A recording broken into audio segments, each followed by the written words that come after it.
அனைவருக்கும் வணக்கம். இன்றைய காணொளியானது இலங்கை சட்டக்கல்லூரி மற்றும் இலங்கை திறந்த பல்கலைக்கழகத்தினால் நடாத்தப்பட இருக்கின்ற எல்எல்பி நுழைவுப் பரீட்சைக்கான வழிகாட்டி 2026 நுண்ணறிவு பாடம் தொடர்பான காணொளியாக இந்த காணொளி அமைய இருக்கின்றது.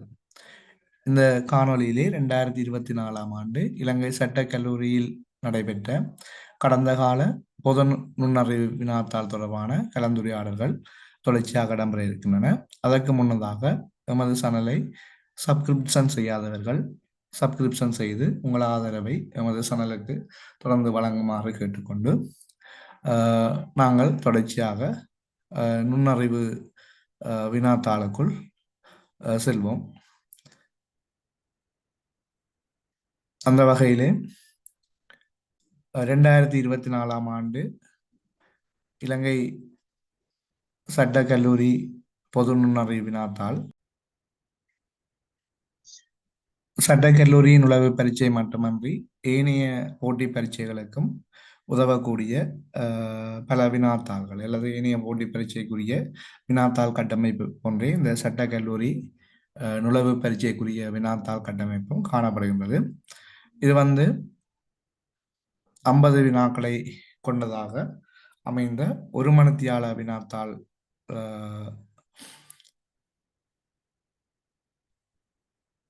இது வளமை போன்று 1 தொடக்கம் 5 வரையான வினாக்கள்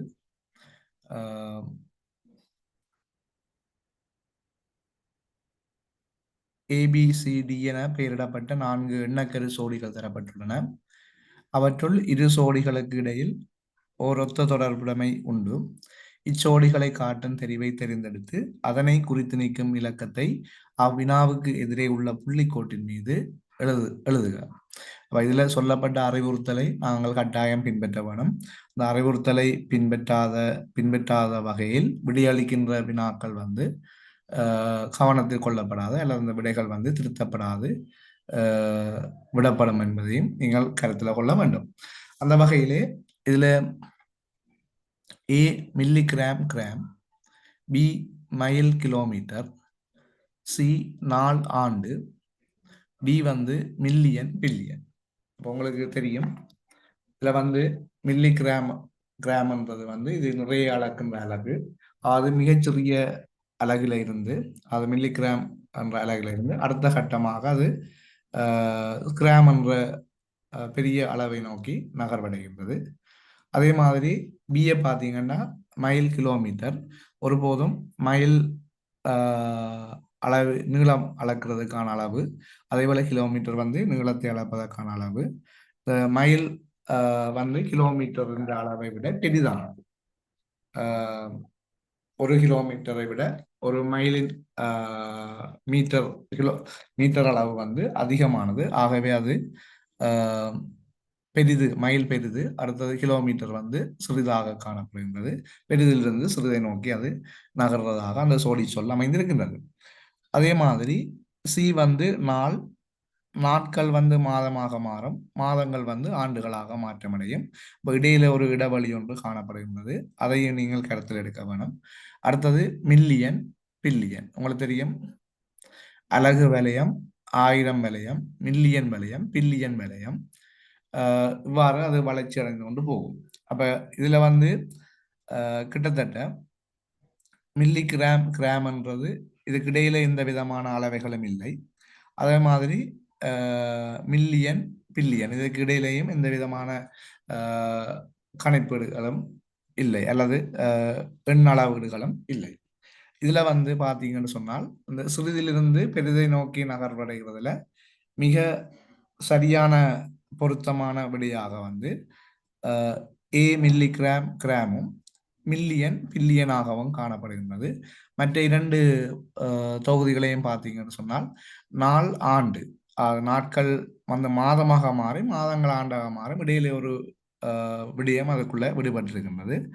பிஏ பொறுத்தவரையில் மைல் பெரிய அளவையாகவும் அதற்கு சிறிதாக கிலோமீட்டர் வந்து காணப்படுகின்றது. அப்ப இது வந்து பொருத்தமான வகையில அமைய வாய்ப்புகள் இல்லை. இப்போ முதலாவது வினாவை பொறுத்தவரையில மில்லிகிராம், கிராம், டி வந்து மில்லியன், பில்லியன். அப்ப இரண்டு சோடிகள் ஏடி என்ற அல்லது டிஏ என்ற சோடிகள் வந்து இதுக்கு மிக பொருத்தமானதாக அமையும். அப்ப முதலாவது வினாவை பொறுத்தவரையில நான்காவது விடை வந்து அது பொருத்தமானதாக அமைகின்றது.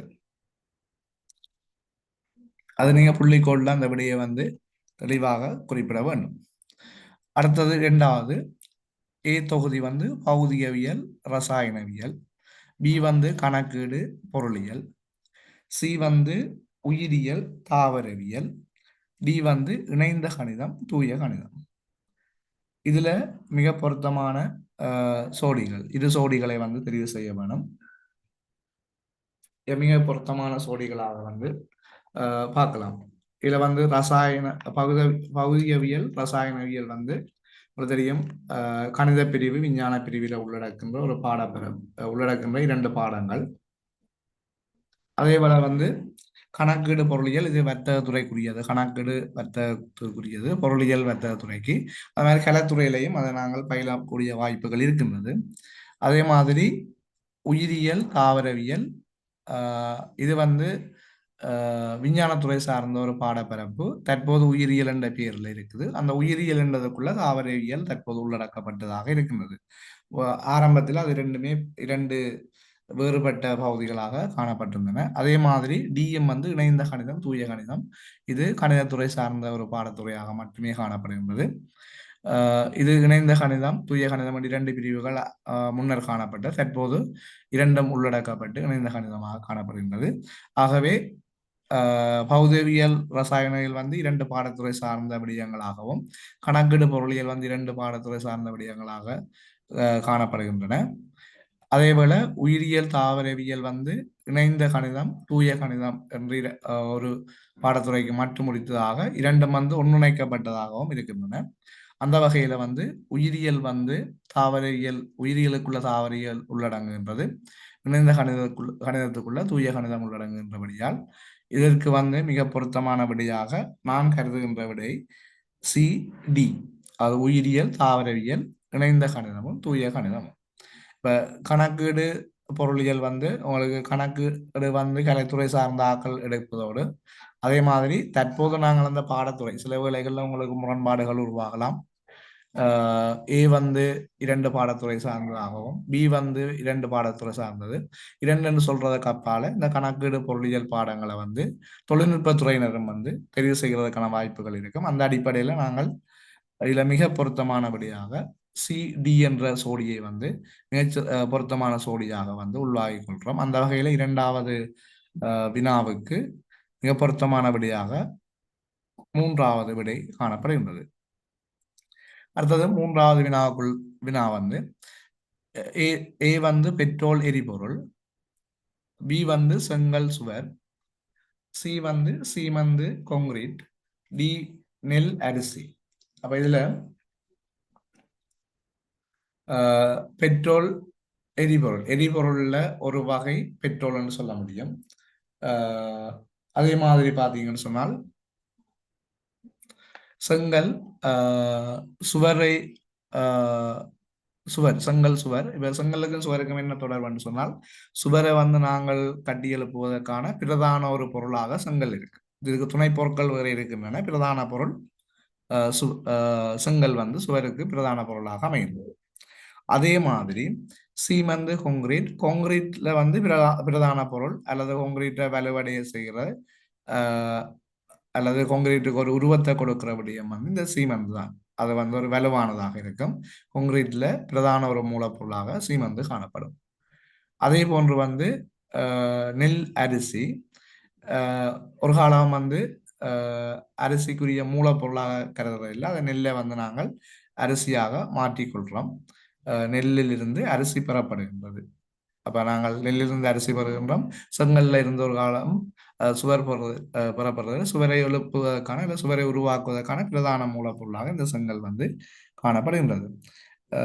அதே மாதிரி பெட்ரோல் வந்து எரிபொருள் ஒரு வகையாக பெட்ரோல் காணப்படுகின்றன. அப்ப இதுல இருக்கிறதுல மிக பொருத்தமானதா என்று சொல்லும்போது நாங்கள் இந்த மூலப்பொருள் என்ற அடிப்படையில் பிரதான மூலப்பொருள் என்ற அடிப்படையில் 2 சோடிகளை வகைப்படுத்த முடியும். இல்லை செங்கல் சுவரம், அது மாதிரி சீமெந்து கான்கிரீட். அதில் பிசி என்றது மிக பொருத்தமான விடையாக அமையும் என கருதுகிறேன். அந்த வகையில 3வது வினாவுக்குரிய விடையாக இரண்டாவது விடை பொருத்தமானதாக அமையும். அடுத்தது 4வது வினா. ஏ தொடர்பாடல் தொலைபேசி. தொடர்பாடலுக்கு நாங்கள் தொலைபேசியை பயன்படுத்த முடியும். தொடர்பாடல் ஊடகமாக தொலைபேசியை நாங்கள் பயன்படுத்தலாம். கல்வி கற்கிறதுக்கான ஒரு ஊடகமாக நாங்கள் புத்தகங்களை பயன்படுத்த முடியும். அதே மாதிரி ஆரோக்கியம், நோயாளிகள். இது எந்த வகையில தொடர்புன்னு சொன்னால், இப்ப ஆரோக்கியம் நோயாளிகள்கிட்ட இருந்து ஆரோக்கியத்தை எதிர்பார்க்கலாம், அப்படி பார்த்து கொள்ளலாம். அதே மாதிரி பல்கலைக்கழகம் மாணவர்கள். பல்கலைக்கழகம் பல்கலைக்கழகத்தை பயன்படுத்துகிற இல்லை பல்கலைக்கழகம் உருவாக்கப்பட்ட அல்லது இந்த நோக்கம் மாணவர்களுக்கு கல்வி வழங்குவதாக இருக்கின்றது. இதுல பார்த்தோம்னு சொன்னால்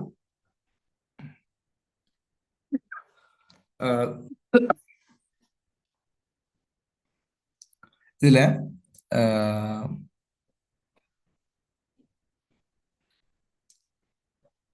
தொடர்பாடல் தொலைபேசி, தொடர்பாடலுக்குரிய ஊடகமாக தொலைபேசி பயன்படுத்தப்படுகிறது. அதே மாதிரி கல்வி கேட்பதற்கான பிரதான ஊடகமாக புத்தகம் பயன்படுத்தப்படுகின்றது.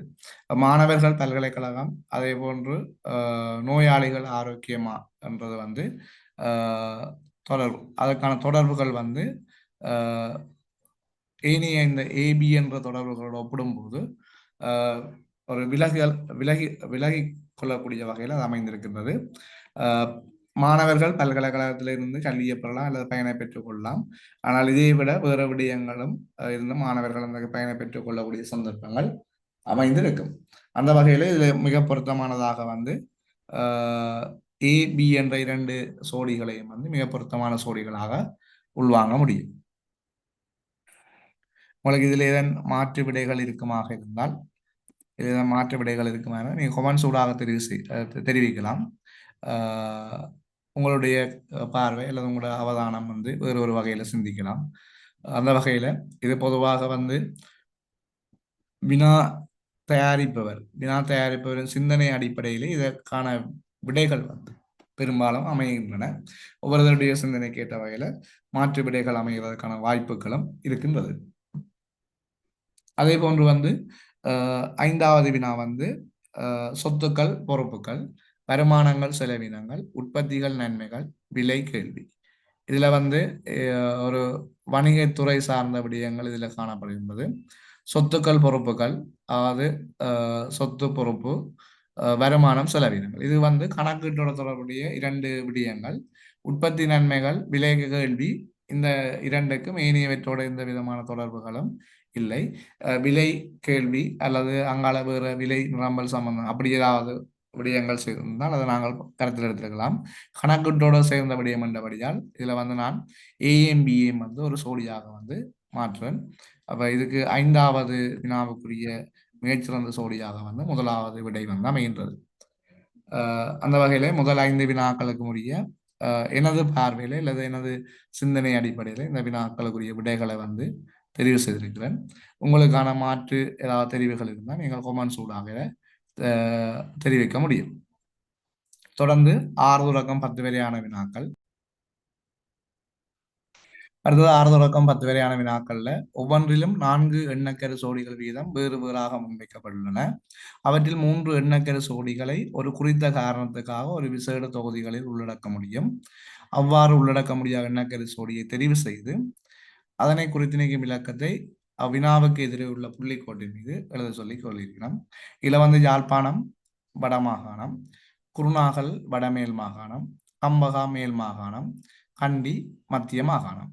இதுல வடமாகாணத்துல யாழ்ப்பாணம் ஒரு பிரதான நகரம். உங்களுக்கு தெரியும், ஆரம்பத்துல பிரித்தானியருடைய ஆட்சி கால பகுதியில மாகாணங்கள் 5 பகுதிகளாக பிரிக்கும் போது அங்கு பிரதான நகரங்களாக வடமாகாணத்துல யாழ்ப்பாணமும், மத்திய மாகாணத்துல கண்டியும், மேல் மாகாணத்துல கொழும்பும் தான் பிரதான நகரமாக காணப்பட்டது.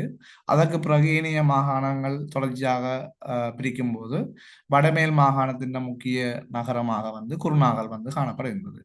அந்த வகையில நாங்கள் இந்த யாழ்ப்பாணம் வடமாகாணம் யாழ்ப்பாணத்தையும், வடமேல் மாகாணம் குருநாகல், மத்திய மாகாணம் கண்டியையும், அந்த மாகாணங்களுக்குரிய பிரதான நகரங்களின் அடிப்படையில் ஒரு எண்ணக்கருக்குள்ள ஒரு விசேட தொகுதிக்குள்ள நாங்கள் உள்ளடக்கலாம்னு நினைக்கிறேன்.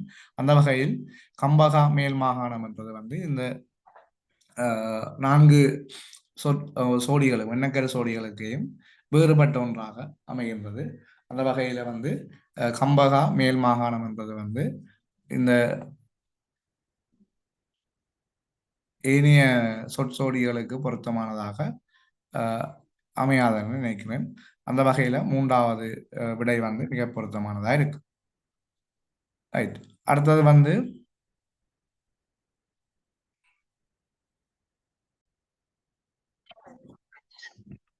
7வது வினாவிலே ரசாயனவியல் சடப்பொருள், உயிரியல் அங்கிகள், அத மாதிரி தாவரவியல் தாவரங்கள், தொல்பொருளியல் வரலாறு.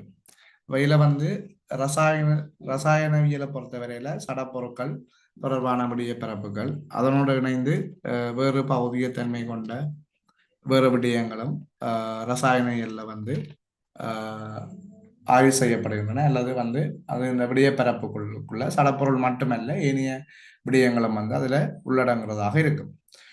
உயிரியலை பொறுத்தவரையில அங்கே அங்கிகள் தொடர்பான விடயங்கள் மட்டும்தான்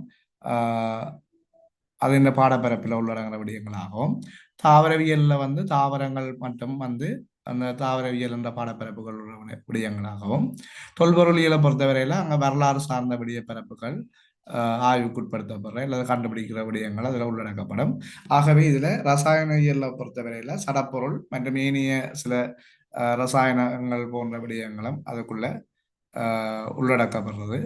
ஆகவே இதுல வந்து ரசாயனிகள் மற்றும் வேறு சில விடய பிறப்புகளையும் அதுக்குள்ள உள்ளடங்கி இருக்கிறபடியால் ஏனைய 3 விடயங்களும் குறிப்பிட்ட அந்த உயிரியல் அங்கிகளையும் தாவரவியல் தாவரங்களையும் தொல்பொருளியல் வரலாறையும் உள்ளடக்கிறபடியால் இதுல வந்து ஏனைய சோடிகளோட வேறுபட்டதாக வந்து நாங்கள் இந்த ரசாயனவியல் என்ற சோடி ரசாயனியல் சடப்பொருள் என்ற சோடி வந்து ஏனைய சோடிகள்ல இருந்து வேறுபட்டதாக அமைகின்றதென சொல்ல முடியும். அடுத்தது வந்து தடை மின்னோட்டம், அதே மாதிரி குத்துயரம், சுற்றுப்புற வெப்பநிலை, அது மாதிரி வட்டி வீதம், கடன், வெப்பநிலை, கன அளவு, இந்த 4 சோடிகள்லையும் 3 சோடிகளை வந்து நாங்கள் ஒரு தொகுதிக்குள்ள உள்ளடக்க முடியும். இதுல வந்து தடை மின்னோட்டத்தை பொறுத்தவரையில தடை அதிகரித்தால் மின்னோட்டம் குறையும். இது ஒரு நேரடியான தொடர்பு, ஒரு அறிவியல் தொடர்பு அப்படின்னு சொல்லலாம். நேரடி தொடர்பு இருக்கு தடைக்கும் மின்னோட்டத்தும். தடை அதிகரிக்கும் போது மின்னோட்டம் வந்து குறைவடைகிறதுக்கான வாய்ப்புகள் இருக்கு. அத மாதிரி குத்துயரம், சுற்றுப்புற வெப்பநிலையை பொறுத்தவரையில குத்துயரம் அதிகரிக்க வளிமண்டல அழுத்தம் குறைவதால வெப்பநிலை குறைவடைகிறதுக்கான வாய்ப்புகள் இருக்கு. அப்ப அதுக்கும் 2க்கும் வந்து தொடர்புகள் இருக்கு. அத மாதிரி வட்டி வீதம் கடன், இந்த வட்டி வீதம் கடனை பொறுத்தவரையில இது வந்து வட்டி வீதம் அதிகரித்தா கடன் அளவு குறையும் என்றது வந்து பொதுவாக சொல்லப்படுகிறது. ஆனா இது வந்து ஒரு என்ன சொல்ற விஞ்ஞான ரீதியாக நிரூபிக்கக்கூடிய ஒரு விடயம் அல்ல. இது ஒரு பொருளியல் சார்ந்த எண்ணக்கரு. இது ஒரு விஞ்ஞான ரீதியாக நிரூபிக்கக்கூடிய விடயம் அல்ல. ஆனால் அல்லது விதி என்று சொல்ல முடியாது. இது வந்து ஒரு பொதுவாக நாங்கள் கருதுகின்ற ஒரு விடயம் அல்லது எண்ணக்கருவாக இருக்கிறது. பொருளியல் ரீதியான ஒரு எதிர்பார்ப்பாக அது இருக்கின்றது. அதே மாதிரி வெப்பநிலையை பொறுத்தவரையில வெப்பநிலை கூடினால் கன அளவு பருமன் வந்து அதிகரிக்கும் என்பது ஒரு பௌதிக ரீதியான தொடர்பாக சொல்லப்படுகின்றது. அந்த வகையில இதுல வந்து ஏனைய வட்டி வீதம் கடனை தவிர மற்ற விடயங்கள் எல்லாம் ஒரு விதி அல்லது நிரூபிக்கப்பட்ட அல்லது விஞ்ஞான ரீதியாக அதுக்குரிய ஒரு விடயத்தை வந்து சொல்லக்கூடியதாக இருக்கும். அதே மாதிரி இந்த வட்டி வீதம் கடன் என்பது வந்து அது விதி அல்லது நிரூபிக்கப்பட்ட ஒரு விடயமாக அல்ல சட்ட ரீதியான ஒரு விடயமாக நிரூபிக்க முடியாது என்று சொல்றதால நான் இதுல வந்து ஏனைய 3 விடயங்களையும் வந்து ஒரு விஞ்ஞான ரீதியான விதிமுறைகளூடாக நிரூபிக்க முடியும் அல்லது ஆய்வுக்குட்படுத்த முடியும் என்றும், வட்டி வீதம் கடன் வந்து அது ஒரு பொருளியல் சார்ந்த விடயம், ஒரு ஆய்வுக்குட்படுத்த முடியாது, நிரூபிக்க முடியாது என்றதை ஊடாக நான் இதில் வட்டி வீதம் வந்து வேறுபடுறது மேனிய சோடிகளை ஒரு தொகுதிக்குள்ள உள்ளடக்கலாம். வட்டி வீதம் வந்து வேறுபடுகிறது என்பது, வட்டி வீதம் கடன் என்ற சோடி வந்து வேறுபடுகிறது என்பது சொல்றது. அதே மாதிரி அடுத்த 9வது கவர்ச்சி தள்ளுகை, அதே மாதிரி தர்க்கம் சவால், அதே போன்று தொகுப்பு பகுப்பு படுகை தெரிப்பு. நான் நினைக்கிறேன் இது கிட்டத்தட்ட ஒரு எதிர் கருத்துள்ள சோடிகளாக நாங்கள் இதை வகைப்படுத்தலாம்னு நினைக்கிறேன். அதில் வந்து பார்த்தீங்கன்னு சொன்னால் கவர்ச்சி, அது ஒரு ஈர்ப்பொண்டு இருக்குது, அதே போல தள்ளுகை ஒன்று இருக்கிறது.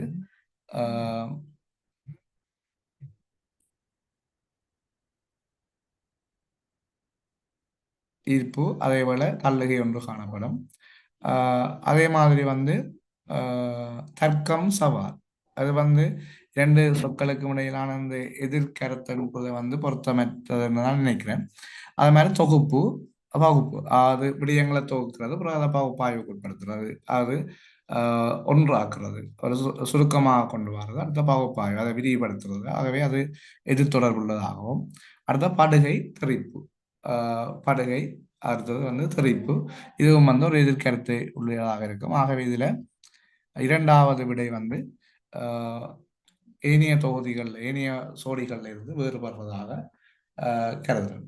அதே மாதிரி 10வது வந்து வங்கியில வந்து கொடுக்கல் வாங்கல்கள் நடைபெறும், நீதிமன்றத்துல சாட்சி காணப்படும், அதே மாதிரி மருத்துவமனையில சிகிச்சை காணப்படும், கல்லூரியில வந்து கற்பித்தல் இடம்பெறக்கூடியதாக இருக்கும். அவையில பார்த்தீங்கன்னு சொன்னால் வங்கியில வந்து கொடுக்கல் வாங்கல், வாடிக்கையாளருடனான கொடுக்கல் வாங்கல்கள், மருத்துவமனையை பொறுத்தவரையில மருத்துவமனையிலையும் வந்து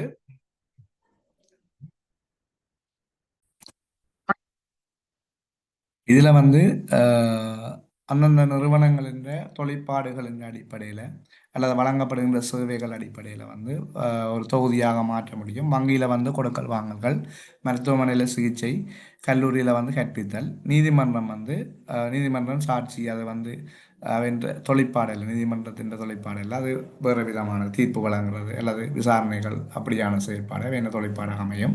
ஆகவே அந்த வகையில் வந்து இதில் வேறுபடுறது வந்து நீதிமன்றம் சாட்சி வந்து வேறுபடுறதாக இருக்குது. மீனிய 3 விடயங்களையும் வந்து நாங்கள் அந்த நிறுவனங்களில் தொழிற்பாடுகள் அல்லது செயற்பாடுகள் என்ற தொகுதிக்குள்ள உள்ளடக்கக்கூடியதாக இருக்கும்.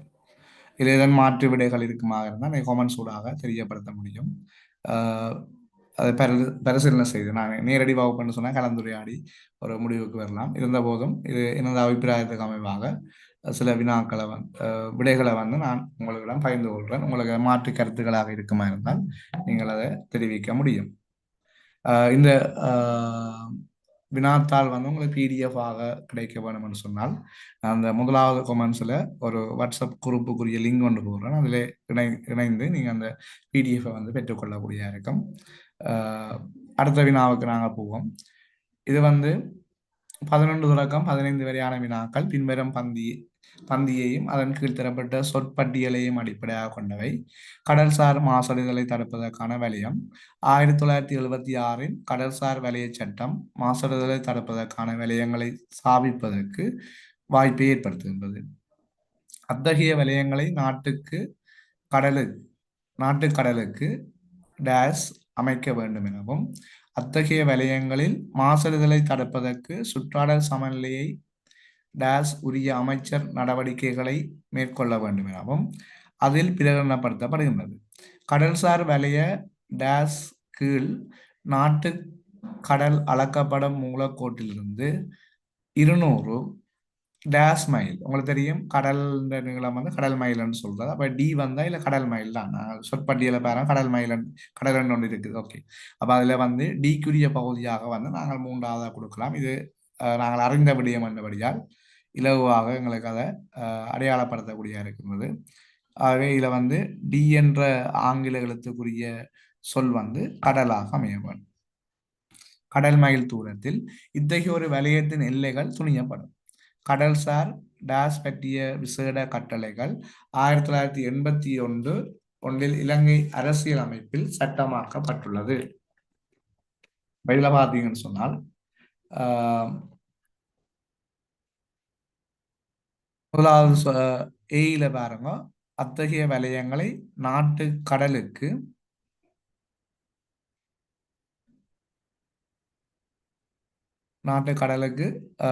டேஸ் அமைக்க வேண்டும் எனவும், அத்தகைய வலயங்களில் மாசடைதலை தடுப்பதற்கு சுற்றாடல் சமநிலை டேஸ் உரிய அமைச்சர் நடவடிக்கைகளை மேற்கொள்ள வேண்டும் எனவும் அதில் பிரகடனப்படுத்தப்படுகின்றது.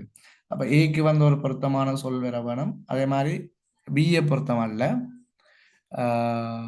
சுற்றாடல் சமநிலையை பேணுவதற்கு நான் நினைக்கிறேன் அதில் ஒரு ஈஸியாக கண்டுபிடிக்கலாம். அதில் அந்த உப்பண்ணாவில் முடிகிறபடியால் அதோட தொடர்பு அந்த சொற்பதம் ஒன்று வர வேணும். உங்களுக்கு தெரியுமா தமிழ் தொடர்பான விடயம் அதில். அவ சுற்றாடல் சமநிலையை பேணுவதற்கு அந்த உப்பண்ணாவோட தொடர்ச்சியாக இணையக்கூடிய ஒரு சொல் வந்து அந்த பேணுதலுக்குன்றதும் இந்த சமநிலையை பேணுதல்ன்றதுதான் அதில் பெற வேண்டிய ஒரு பொருத்தமானதாக இருக்கும். பிஏ பொறுத்தவரையில 7வது சொற்பட்டியல் வந்து அதில் இணைய வேணும்.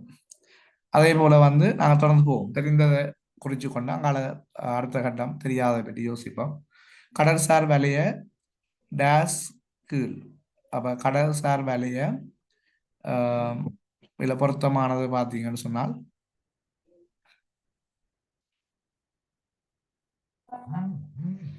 பிரகடனம் என்றதை நாங்கள் இதில் போடலாம்னு நினைக்கிறேன். பிரகடனம் கடல்சார் வலைய பிரகடனத்தின் கீழ் நாட்டு கடல் அளக்கப்படும் மூலக்கோட்டிலிருந்து கடல்சார் வலைய பிரகடனத்தின் கீழ். அப்ப சியை பொறுத்தவரையில இதுல வந்து பிரகடனம் 5வது சொற்பட்டியல் அதற்கு பொருத்தமானதா இருக்கு.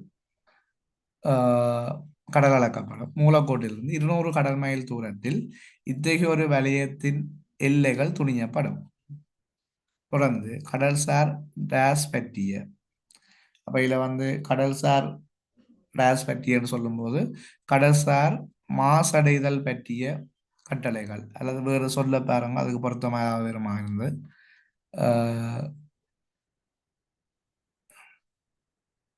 ரைட்.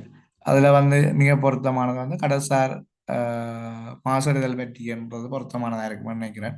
அப்ப இதுல வந்து ஈக்கி வந்து முதலாவது விடை வந்து பொருத்தமானது கடல்சார் மாசடைதல்ன்றது. நாங்கள் இப்ப மேல வந்து ஏக்குரிய பகுதியை பார்ப்போம். ஏயை பொறுத்தவரையில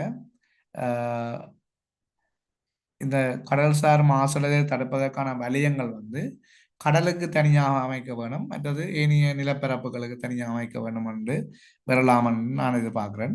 அப்ப இதுல வந்து அத்தகைய வலயங்களை நாட்டு கடலுக்கு தனியாக அமைக்க வேண்டும் என்றது எனது எதிர்பார்ப்பு அல்லது அதுக்கு பொருத்தமான சொற்சோடியாக நான் இந்த 2வது சொற்சோடி பொருத்தமா இருக்கும்னு நினைக்கிறேன். மற்றது நீங்கள் அதில் போட்டு பார்த்தீங்கன்னா உங்களுக்கு தெரியும் வேறு அது பொருத்தமானதாக இருக்குமா என்றது.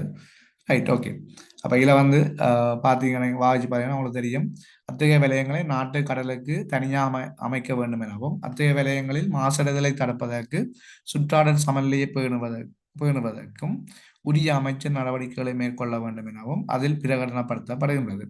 கடல்சார் வலய பிரகடனத்தின் கீழ் நாட்டு கடல் அளக்கப்படும் மூலக்கோட்டிலிருந்து 200 கடல் மைல் தூரத்தில் இத்தகைய ஒரு வலயத்தின் எல்லைகள் துணியப்படும்.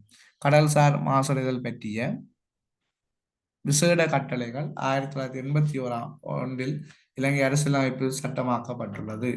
ஓகே, இது வந்து நான் நினைக்கிறேன் மிக சரியானதாக இருக்கும் என்று எதிர்பார்க்கிறேன். ஏதாவது மாற்று விடைகள் இருக்குமா இருந்தால் நீங்கள் கமெண்ட்ஸூடாக அதனை தெரியப்படுத்த முடியும்.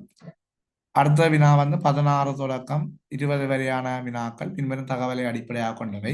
இது குறிப்பிட்ட மாதங்கள் தந்திருக்குது.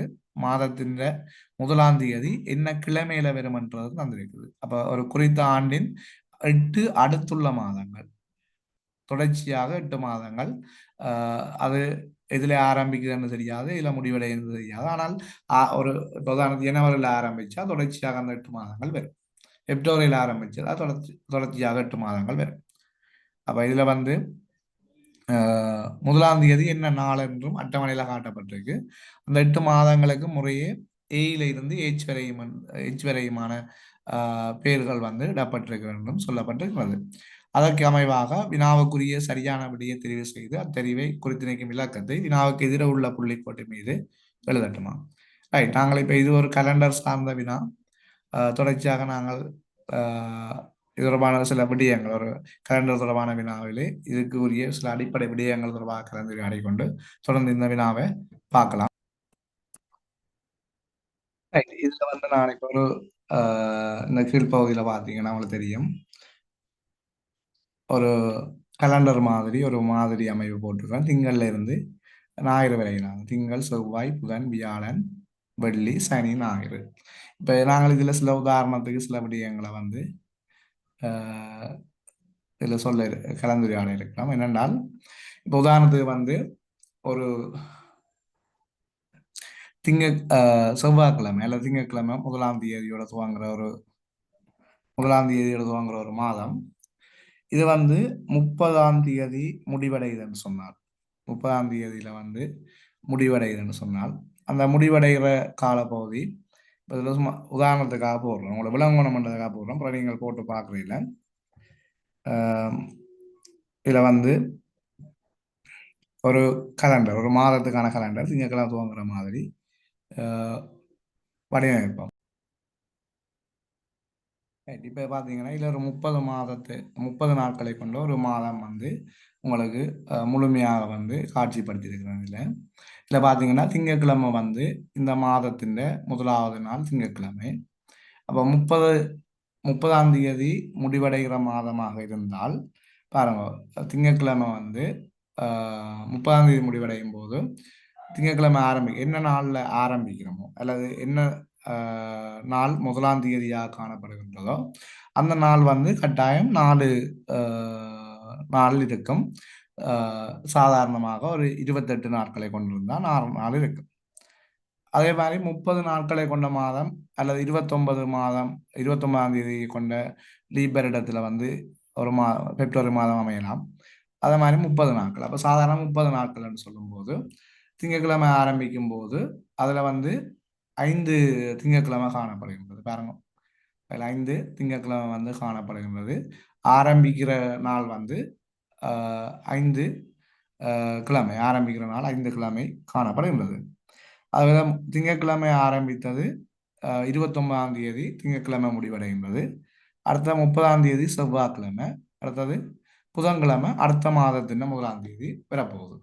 அப்போ இதில் பார்த்தீங்கன்னா 30 நாட்களை கொண்ட மாதமாக இருந்தால் ஆரம்பிக்கிற நாளில் இருந்து 2வது நாள், திங்கட்கிழமை ஆரம்பிக்குது, செவ்வாய்க்கிழமை முதலாவது, 2வது நாள் அடுத்த மாதத்தின் 1ஆம் தேதியாக இருக்கு திங்கட்கிழமை.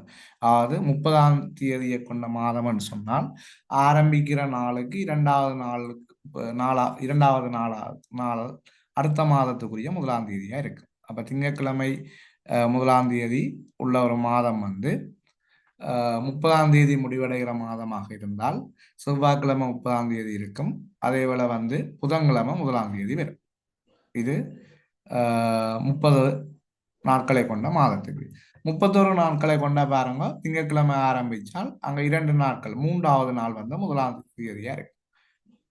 அப்ப இதுல வந்து பாத்தீங்கன்னா இந்த என்ற மாதம் வியாழக்கிழமை 1ஆம் தேதி, வியாழக்கிழமை 1ஆம் தேதின்னு சொன்னால் இது ஒரு 30 நாளை கொண்ட மாதம் என்று வைப்போம். சும்மா உதாரணத்துக்கு 30 நாளை கொண்ட மாதம் என்றால் அடுத்த நாள் வந்து அடுத்த 1ஆம் தேதி எப்ப வர வேணும்? அப்ப பாருங்க, வியாழன் வந்து 29ஆம் தேதியா இருக்கும், வெள்ளி வந்து 30ஆம் தேதியா இருக்கும், புதன்கிழமை வந்து என்னவா இருக்க போகுது? 1ஆம் தேதியாக பெறப்போகுது. சரிதானே? அப்ப இப்படித்தான் நாங்கள் அதை பார்க்க வேணும். அப்ப உங்களுக்கு தெரிய வேணும், 30ஆம் தேதி முடிவடைந்தால் 2வது நாள் அடுத்த மாதத்தின் 1ஆம் தேதி வரும். 31ஆம் தேதி முடிவடைகிற மாதத்துல ஆரம்பித்த நாள்ல இருந்து 3வது நாள் வந்து அடுத்த மாதத்துக்குரிய 1ஆம் தேதி வரும். அதே மாதிரி பிப்ரவரி மாதத்தை பொறுத்தவரையில 28ஆம் தேதி முடிவடைகிற பிப்ரவரி மாதம் என்று சொன்னால் இது வந்து ஆரம்பித்த நாள் 1ஆம் தேதி என்று சொன்னால் அதற்கு அடுத்த நாள் ஆரம்பித்ததுக்கு 1ஆம் தேதி திங்கட்கிழமை ஆரம்பிக்குது. ரைட், அதற்கு அடுத்த நாள் வந்து பார்த்தீங்கன்னு சொன்னால் அடுத்த 1ஆம் தேதி உருவாகிறதுக்கான வாய்ப்புகள் இருக்கு. அடுத்த மாதத்துக்குரிய 1ஆம் தேதி வாரதுக்கான வாய்ப்பு இருக்கு. சரிதானே? ரைட், அப்ப இதுல வந்து நாங்கள் பார்ப்போம். இதில் வந்து 2 நாள் இடைவெளி வந்து 31 31ஆம் தேதியில் முடிவடைகிற மாதத்துக்கும், ஒரு நாள் இடைவெளி வந்து 30ஆம் தேதி முடிவடைகிற மாதத்துக்கும், எந்த விதமான இடைவெளியும் காணப்படாது வந்து 28ஆம் தேதி அல்லது 29ஆம் தேதி முடிவடைகிற நாளுக்குரியதாக இருக்கு. ரைட். ஓகே. அப்போ இதை அடிப்படையாக வச்சுக்கொண்டு தான் நாங்கள் இந்த கேள்விகளுக்கு வந்து விடை எழுத வேணும். அப்போ இதில் பார்த்தீங்கன்னு சொன்னால் இப்போ வியாழக்கிழமை இதை எப்படி நேரடியாக கேள்வியிலே செய்வோம் பார்ப்போம். வியாழக்கிழமை வந்து இந்த தரப்பட்டதில் 1ஆம் தேதி வியாழக்கிழமை. அப்போ இதோட 7 நாளை கூட்டினீங்கன்னா 8ஆம் தேதி அடுத்த வியாழன், அடுத்தது வந்து 15ஆம் தேதி அடுத்த வியாழன், அடுத்தது 22ஆம் தேதி அடுத்த வியாழன். ரைட். அப்போ 22 இதில் வந்து 29ஆம் தேதி அடுத்த வியாழனா இருக்கு. அப்போ 29 அடுத்த வியாழன்டா எங்களுக்கு வியாழக்கிழமை ஆரம்பிக்குது 1ஆம் தேதி, 29ஆம் தேதி வியாழக்கிழமை முடிவடையுது. ரைட். இதில் வந்து வெள்ளிக்கிழமை அடுத்த 1ஆம் தேதி ஆரம்பிக்கும். அடுத்த நாள் இந்த 1ஆம் தேதி வெள்ளிக்கிழமை ஆரம்பிக்கும். அப்போ பார்த்தீங்கன்னு சொன்னால் இந்த ஏ என்ற மாதம் வந்து ஒரு பிப்ரவரி மாதமாக அமைகிறதுக்கான வாய்ப்பு இருக்கு. 29ஆம் தேதி முடிவடைகிற மாதம் வந்து பிப்ரவரி மாதம் தான். அப்போ இதில் வந்து 29ஆம் தேதி வியாழக்கிழமை முடிவடையுது. வெள்ளிக்கிழமை அடுத்த மாதத்தின் 1ஆம் தேதி ஆரம்பிக்கிறபடியால் ஏ என்ற மாதம் வந்து ஒரு பிப்ரவரி மாதம் என்று சொல்லி நாங்கள் இதில் ஏ சொல்றோம். சரிதானே? ரைட். அடுத்தது பார்த்தீங்கன்னு சொன்னால் இனி இதை வச்சுக்கொண்டு நாங்கள் பார்க்கலாம். அவன் வந்து ஏற்கனவே சொல்லியிருந்தவன் ஓர்டரில் காணப்படும் என்று சொல்லி, அப்போ இதை வச்சுக்கொண்டே நாங்கள் தீர்மானிக்கலாம்.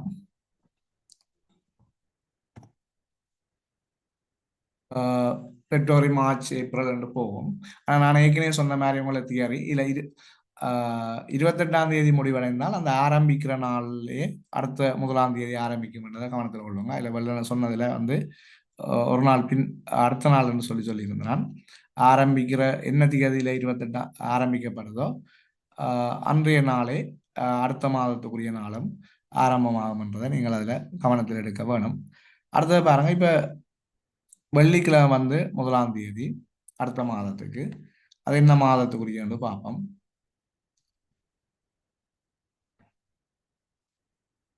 இதில் வெள்ளிக்கிழமை 1ஆம் தேதி. அப்போ இதோட வந்து ஏழை கூட்டினீங்க என்றால் அடுத்த 8ஆம் தேதி பெறும், அடுத்த 15ஆம் தேதி வெள்ளி, அடுத்து 22ஆம் தேதி, அடுத்தது 29ஆம் தேதி. பாருங்க, இதில் வந்து வெள்ளிக்கிழமை ஆரம்பித்தது 29 வெள்ளி, 30 சனி, அடுத்தது 31 ஞாயிறு, அடுத்தது 1ஆம் தேதி திங்கள். பாருங்க, சி வந்து 1ஆம் தேதி திங்கள். அப்போ பி என்றதை பொறுத்த வரையில அதில் இது 29ஆம் தேதி முடிவடையுது, இதில் 31ஆம் தேதி முடிவடையுது பி. பி 31ஆம் தேதி முடிவடைகிறபடியாக ஞாயிற்றுக்கிழமை முடிவடையுது.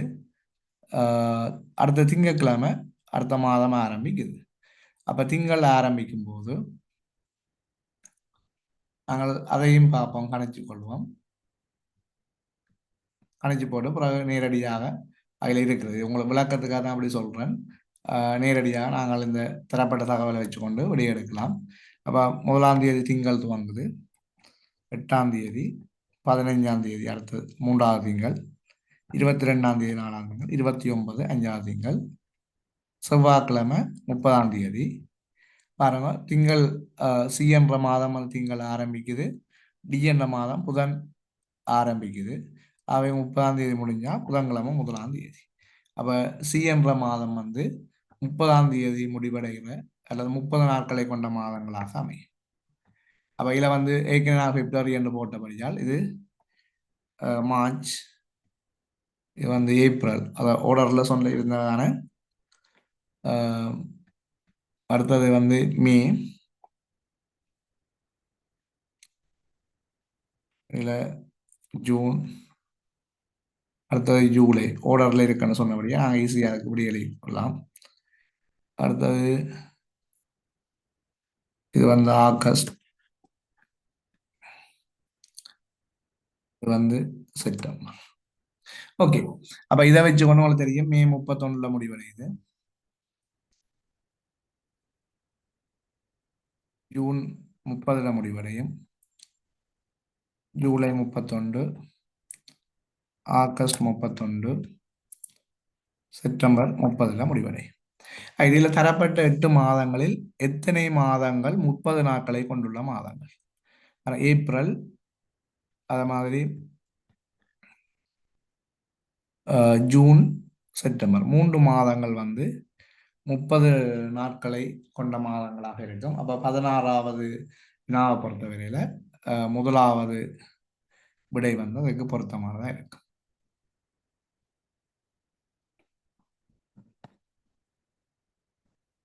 மூன்று மாதங்களுக்கு 30 நாட்கள் காணப்படும். அடுத்தது பார்த்தீங்கன்னா தரப்பட்ட 8 மாதங்களில் எத்தனை மாதங்கள் 31 நாட்களை கொண்டிருக்கும்? மார்ச், மே, ஜூலை, ஆகஸ்ட் 4 மாதங்களை கொண்டிருக்கும். ஆகவே இரண்டாவது விடை வந்து பொருத்தமானது. அடுத்த தரப்பட்ட 8 மாதங்களில் எத்தனை மாதங்களில் 5 சனிக்கிழமை உண்டு? அப்போ உங்களுக்கு தெரிய வேணும், இதில் நான் சொன்னால் 30 முடிவடையுது. என்ன ஆரம்பிக்கிற டேட்டை பாருங்க. இது வந்து வியாழன் ஆரம்பிக்குது, வெள்ளி அடுத்த நாள் துவங்குது. அப்போ பிப்ரவரியில்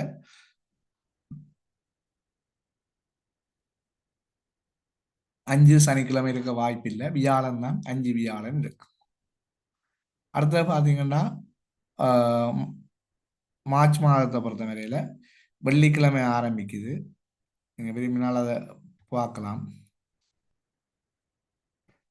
வெள்ளிக்கிழமை ஆரம்பிக்குது,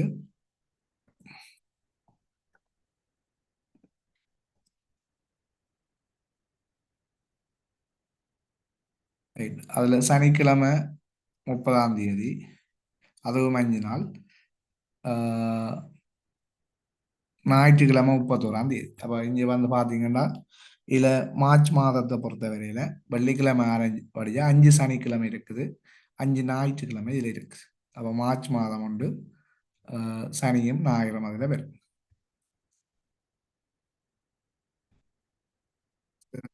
நான் வீக்கெண்ட் போடுறேன், இல்லை சண்டே, அடுத்தது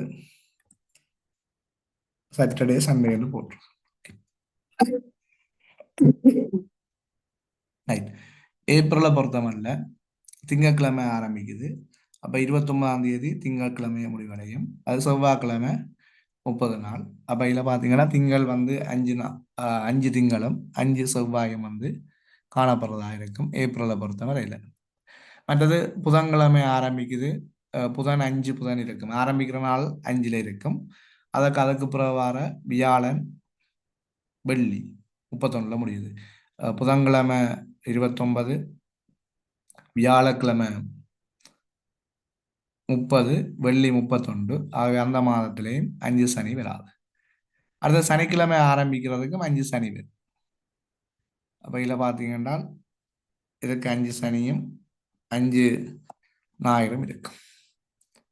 ஏன்னா சனியாக ஆரம்பிக்குது, அங்கே திங்கள் துவங்குறபடியாக அதில் இருக்கும். அடுத்த திங்கள் துவங்குறதுக்கும் வராது, திங்கள் 5 திங்கள் இருக்கும், செவ்வாய் அங்கே 31 புதனோட போயிடும். வியாழனை பொறுத்தமல்ல வியாழன் 5 வியாழன் இருக்கும் 29ஆம் தேதி, வெள்ளி 30ஆம் தேதி, சனி 31ஆம் தேதி. அப்போ இதில் வந்து சனி வந்தங்களுக்கு வரும். ரைட். அதே மாதிரி இங்கே ஞாயிறு ஆரம்பிக்கிறதுல 5 ஞாயிறு இருக்கும், திங்கள் செவ்வாய் அப்படி போகும் அது. ஆகவே அதில் வந்து ஞாயிறு 5 ஞாயிறு மட்டும்தான் இருக்கும். வகையில் பார்த்தீங்கன்னா மார்ச் மாதத்தில் ஒரு சனி, ஜூன்ல ஒரு சனி, அது ஆகஸ்டில் ஒரு சனி. ஆகவே 3 சனிக்கிழமைகள் வந்து இதில் காணப்படும். அப்போ 3 சனிக்கிழமைகள் தரப்பட்ட 8 மாதங்களில் 3 மாதங்களில் 5 சனிக்கிழமைகள் காணப்படும். 3 மாதங்களில் 5 சனிக்கிழமைகள் காணப்படும் தரப்பட்டிருக்கிற 8 மாதத்தை பொறுத்தவரையில். அதே மாதிரி ஞாயிற்றுக்கிழமை பாருங்க, தரப்பட்ட மாதத்தில் 5 ஞாயிறு காணப்படுற மார்ச்ல, அடுத்தது ஜூன்ல, அடுத்த இந்தியாவில் வந்து செப்டம்பர்ல. அப்போ அதுவும் வந்து 5 ஞாயிற்றுக்கிழமை காணப்படுற 3 மாதங்கள் காணப்படுது. ரைட். அதே போல வந்து ஏ என பெயரிடப்பட்டுள்ள மாதம் எது? அதை ஏற்கனவே சொல்லியிருந்தேன். 29ஆம் தேதி முடிவடைகிறபடி அது பிப்ரவரி மாதம். இப்போ இது கொஞ்சம் நீங்கள் திரும்ப ஒருக்கா பார்க்கும்போது உங்களுக்கு ஈஸியாக விளங்கும். சரியான இன்றைய தினம் வந்து நாங்கள் 20 வினாக்கள் இதில் கலந்துரையாடி இருக்கிறோம். அடுத்த காணொலியில் மிச்சம் இருக்கிற 30 வினாக்களையும் கலந்துரையாட எதிர்பார்க்கிறேன். அவை மிகுதி பகுதி வந்து இன்னொரு காணொலியாக வந்து உங்களுக்கு வெளிவர இருக்கின்றது. அடுத்த காணொலியில் சந்திப்போம். நன்றி. நமது சேனலை சப்ஸ்கிரிப்ஷன் செய்து கொள்ளுங்கள்.